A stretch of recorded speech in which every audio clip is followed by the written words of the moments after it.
خاموشی ایک ایسے پردے کا نام ہے جس کے پیچھے لیاقت بھی ہو سکتی ہے اور حماقت بھی ہو سکتی ہے۔ اگر آپ نے کسی کے کردار کا اندازہ لگانا ہو تو یہ دیکھیں کہ وہ ہنستا کس بات پر ہے۔ انوکھی اذیت یہ ہے کہ کسی بھی انا والے کو بے پرواہ سے محبت کا ہو جانا۔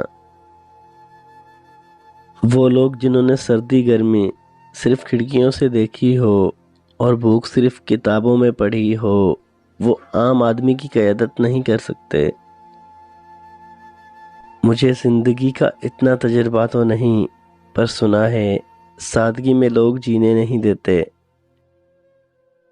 عقل مندی یہ ہے کہ انسان خود ٹھوکریں کھانے کے بجائے دوسروں کی ٹھوکروں سے سیکھے۔ جب بارش ہوتی ہے تو کھیت صرف ان زمینوں پر ہی اگتے ہیں جہاں لوگوں نے محنت کی ہوتی ہے، باقی جگہ جنگلی جھاڑیاں اگتی ہیں۔ اپنے نقصان پر ہرگز غم زدہ نہ ہوا کریں، کیونکہ اللہ پاک آپ سے اس وقت تک کچھ واپس نہیں لیتا جب تک اس سے بہتر آپ کو عطا نہ کرے۔ نیک بنو مگر اتنے بھی نہیں کہ ہر دوسرا بندہ گنہگار نظر آنے لگے۔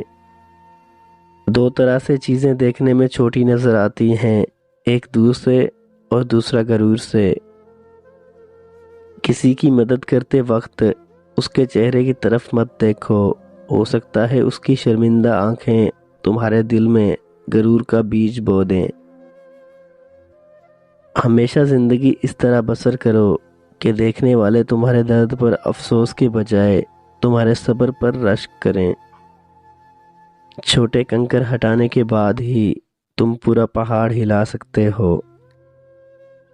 تاریخ کے حساس انسانوں نے اپنی زندگی کا زیادہ تر حصہ اداس رہ کر گزارا ہے۔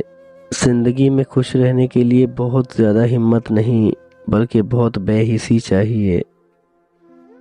جو تم سے نہیں ہو رہا اسے اللہ پاک کے حوالے کر دو، پھر دیکھو کیا ہوتا ہے۔